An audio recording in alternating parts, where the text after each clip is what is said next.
Bienvenue sur Agora. Ce n'est pas un secret et le président Vladimir Poutine le sait pertinemment. L'industrie spatiale russe est en déclin. En comparaison aux États-Unis ou même à la Chine, cette dernière est très en retard. Dernièrement, le vaisseau spatial Progress M21 se trouvant sur la station spatiale internationale ISS a été touché par une fuite du liquide de refroidissement ravitailleur. Juste quelques temps après cela, le vaisseau Soyouz MS-22 russe a été sujet au même phénomène. Beaucoup ont donc remis en question la Russie et la qualité des équipements spatiaux qu'elle fournit. Au vu de la situation, Vladimir Poutine a appelé les particuliers et les entreprises russes à cesser l'investissement à l'étranger pour se recentrer sur la Russie. Ce dernier souhaite donc que les capitaux soient investis dans de nouvelles niches en Russie et l'une des plus importantes reste l'industrie spatiale. Cela dit, à quoi ressemblera l'industrie spatiale russe dans les prochaines années? Arrivera-t-elle à se placer au rang de la NASA ou même de l'ESA, la station spatiale européenne? Voici autant de questions auxquelles nous vous répondrons si vous restez avec nous jusqu'à la fin. Tensions ont eu lieu dans l'ISS. La NASA condamne les cosmonautes russes faisant de la propagande anti-ukrainienne dans l'ISS. Des tensions ont récemment éclaté entre Roscosmos et l'agence spatiale américaine suite à un événement pour le moins inattendu. 3 cosmonautes russes à bord de la station spatiale internationale ont brandi des drapeaux qui ont été considérés comme de la propagande anti-ukrainienne. Cette action a suscité de la colère chez la NASA qui a rapidement publié un communiqué condamnant fermement les actions des cosmonautes. Sur ces images, qui ont d'ailleurs été publiées sur la chaîne Telegram de Roscosmos, on aperçoit les cosmonautes Oleg Artemiev, Denis Matveev et Sergei Korsakov tenant des drapeaux de la République populaire de Louhansk et de la République populaire de Donetsk. 2 régions de l'Est de l'Ukraine qui sont soutenues par la Russie. Jour de la libération de la République populaire de Louhansk, nous célébrons à la fois sur Terre et dans l'espace. La légende de la publication. Cette dernière a d'ailleurs été publiée après la prise de la ville de Lysychansk par les séparatistes le 3 juillet qui était la dernière grande ville détenue par l'Ukraine à Lugansk. La NASA réprimande fortement l'utilisation de la station spatiale internationale à des fins politiques par la Russie pour soutenir sa guerre contre l'Ukraine, ce qui est fondamentalement incompatible avec la fonction principale de la station parmi les 15 pays participants internationaux pour faire avancer la science et développer la technologie à des fins pacifiques, a déclaré Jackie McGuinness, attaché de presse de la NASA. Malgré les différends persistants sur l'invasion de l'Ukraine, la NASA et Roscosmos ont maintenu leur collaboration pour garantir des opérations continues à bord de l'ISS, habité en permanence par des astronautes américains et des cosmonautes russes. La relation a survécu pendant toute la durée de la guerre, bien que le chef de Roscosmos ait évoqué la possibilité de se retirer du partenariat avec l'ISS et que la Russie ait plaisanté sur la possibilité d'éjecter un astronaute américain dans l'espace. Cependant, c'est la première fois que la NASA critique publiquement les actions de la Russie et de Roscosmos dans l'espace en pleine invasion de l'Ukraine. Cette plainte reflète les tensions croissantes entre les deux pays dans les affaires internationales, même dans un domaine qui avait jusqu'à présent été relativement épargné par la politique. Avant l'incident avec les drapeaux, il y avait déjà eu des rumeurs selon lesquelles le même équipage russe avait fait une déclaration politique en portant des combinaisons de couleurs jaune vif et bleu lors de leur arrivée à l'ISS en mars.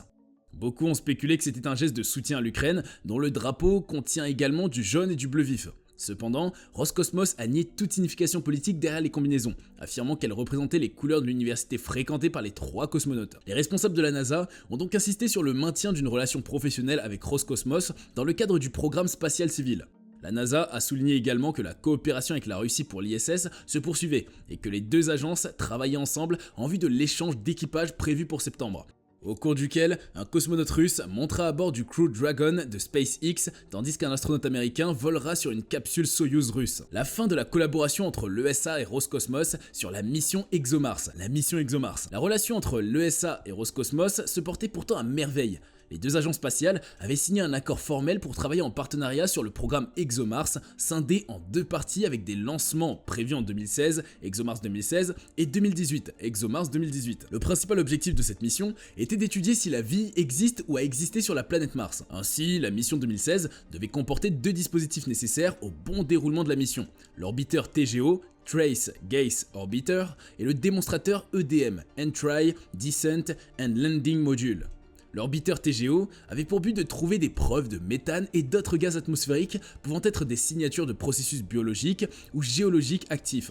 Il devait également servir de relais de données pour la mission 2018. Le démonstrateur EDM, quant à lui, avait pour mission de se poser sur Mars pour trouver les technologies clés de la mission 2018. La deuxième mission, ExoMars 2018, finalement reportée en 2020 puis en septembre 2022, reposait sur l'envoi d'un rover sur Mars nommé Rosalind Franklin.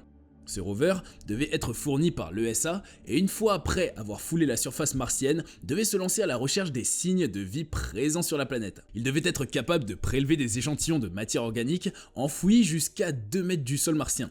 L'objectif pour les scientifiques durant cette mission était de trouver des traces de molécules organiques qui auraient pu se trouver sur la planète Mars, il y a 4 milliards d'années environ. A noter que ce rover devait également être livré avec un module de descente russe qui comprend une plateforme de surface équipée d'instruments scientifiques supplémentaires. L'ESA met fin au partenariat avec Roscosmos sur la mission ExoMars. Cela dit, en février 2022, suite à l'invasion de la Russie en Ukraine, l'ESA a annoncé qu'il était très peu probable que la collaboration avec Roscosmos sur le projet ExoMars se poursuive, notamment avec le lancement du rover de l'ESA qui devait avoir lieu en fin septembre depuis le cosmodrome de Baïkonour au Kazakhstan. Tout ceci en raison des sanctions imposées à la Russie en réponse à cette invasion. C'est donc en mars 2022, dans un tweet pour le moins laconique, que le directeur de l'ESA, Joseph Ashbacher, a annoncé avoir été mandaté par son conseil pour mettre officiellement un terme à la coopération avec Roscosmos sur ExoMars. Les circonstances ayant conduit à la suspension de cette coopération, la guerre en Ukraine et les sanctions qui en découlent continuent à prévaloir, a-t-il justifié. Contacté par l'AFP, l'ESA n'a pas commenté davantage cette annonce. Cette nouvelle n'a évidemment pas plu à l'agence spatiale russe et plus encore au chef de Roscosmos Dmitry Rogozin, qui n'a pas manqué de dénoncer un sabotage de la part de l'ESA. A noter que le lancement du rover de l'ESA, qui devait être effectué en automne 2022 à destination de la planète Mars, devait se faire à l'aide d'un lanceur Proton et d'un atterrisseur Kazachok, tous les deux fournis par l'agence spatiale russe. Ainsi, pour répondre à cette nouvelle, le chef de Roscosmos a demandé à son tour à l'équipage russe de la station spatiale internationale ISS d'arrêter de travailler avec le bras robotique de l'ESA dédié au segment russe de la station orbitale tout juste installé. Joseph Ashbacher est-il prêt à répondre au sabotage d'une mission martienne conjointe? A-t-il publié sur Telegram? À mon tour, je donne l'ordre à notre équipage sur l'ISS d'arrêter de travailler avec le manipulateur européen ERA. Notons que ERA, European Robotic Arm, est un bras télescopique robotisé qui a été installé à l'extérieur du module russe de l'ISS il y a quelques mois. Lancé en orbite en juillet 2021, après maints retards, ce télescope faisant 11 mètres de longueur permet d'effectuer des tâches de maintenance ou d'équipement, principalement sur le segment russe, et peut être dirigé de l'intérieur ou de l'extérieur de la station. Cela dit, le directeur de l'ESA s'est entretenu de long en large avec la NASA pour un bon partenariat afin de maintenir en vie la mission ExoMars. Cependant, comment la Russie et Roscosmos comptent-ils procéder face à tout cela ?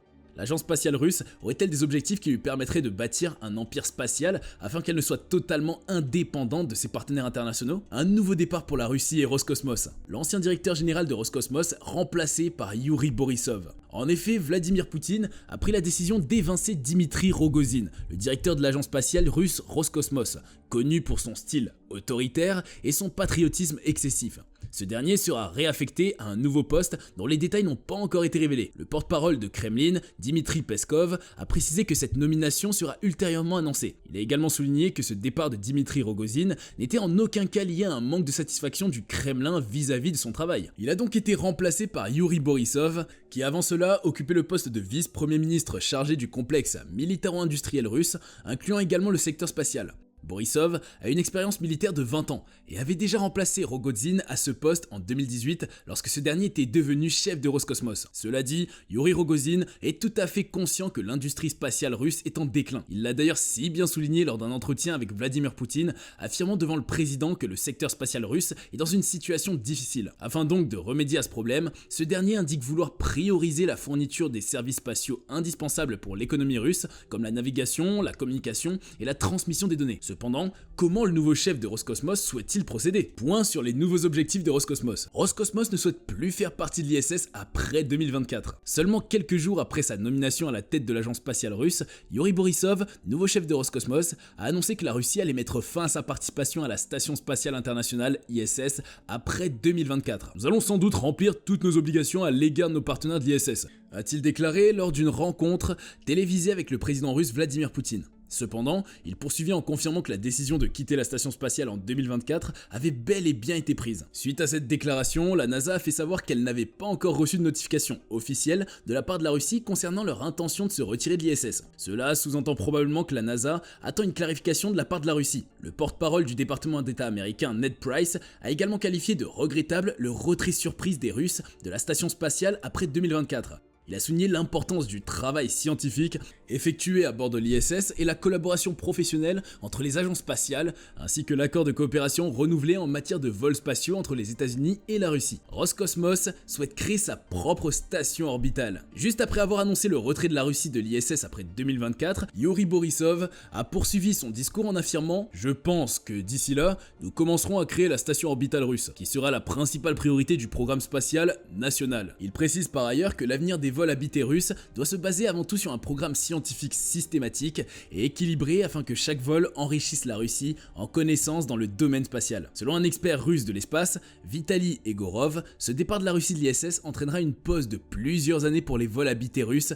car la Russie ne dispose pas encore d'infrastructures en orbite. Egorov estime qu'il faudra au moins 10 ans pour créer une nouvelle station orbitale russe, même avec un financement important. L'entreprise russe RKK Energia, qui fabrique les vaisseaux spatiaux Soyouz, a également annoncé suite à ses déclarations que la construction d'une future station spatiale russe ne débutera pas avant 2028. Son constructeur général Vladimir Alexeyevich Solvyov a affirmé que si une décision était prise d'ici la fin d'année, la première étape de la construction de cette station spatiale se ferait à partir de 2028, avec le lancement d'un module énergétique et scientifique par une fusée Angara. Borisov a également affirmé que l'état de vieillissement de l'ISS laissait présager une catastrophe. « Nous ne pouvons pas mettre en danger la vie des cosmonautes », a-t-il affirmé. Pour le chef de l'agence spatiale Roscosmos, la future station spatiale russe pourrait être positionnée à une orbite supérieure à celle de l'ISS et être utilisée comme un point de transfert intermédiaire pour les voyages vers la Lune. Il va sans dire que l'ISS est l'une des rares zones de collaboration subsistantes entre les États-Unis et la Russie, deux pays en conflit depuis 2014. Malgré les ambitions affichées par la Russie dans le domaine spatial, la plupart des projets sont confrontés à des difficultés,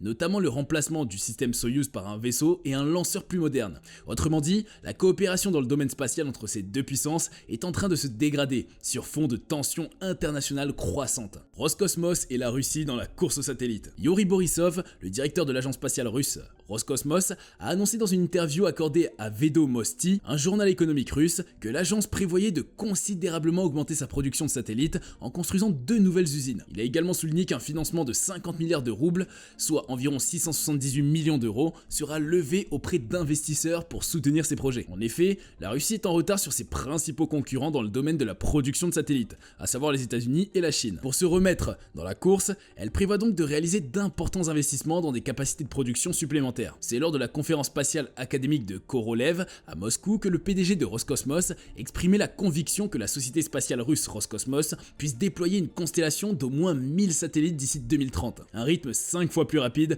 que celui actuellement en place. Il a expliqué que pour réaliser cet objectif ambitieux, il faudrait produire 250 satellites par an, puis augmenter progressivement la production de 300 à 350 satellites par an d'ici 2030, en tenant compte du remplacement progressif des équipements obsolètes. Il a également affirmé que ces nouveaux satellites auraient une variété d'utilisations, allant des communications à la télédétection de la Terre, en passant par la météorologie et la navigation. Selon les propos rapportés par le journal économique russe Vedomosti, Borisov a souligné que la Russie produit actuellement environ 15 satellites par an, ce qui la place loin derrière les États-Unis et la Chine. Il a également mentionné qu'Elon Musk, fondateur de SpaceX, produisait 6 engins spatiaux par jour et prévoyait de lancer jusqu'à 42 000 satellites d'ici 2022, tandis que la capacité de production de la Chine était de plus de 500 satellites par an. Cela dit, Roscosmos a lancé plusieurs satellites cette année. L'agence a également lancé le satellite iranien Kayam pour l'imagerie. Ce lancement a d'ailleurs suscité des inquiétudes en Occident quant à son impact sur les capacités militaires russes en Ukraine. La Russie cherche à renforcer la coopération avec les Émirats. Le directeur de Roscosmos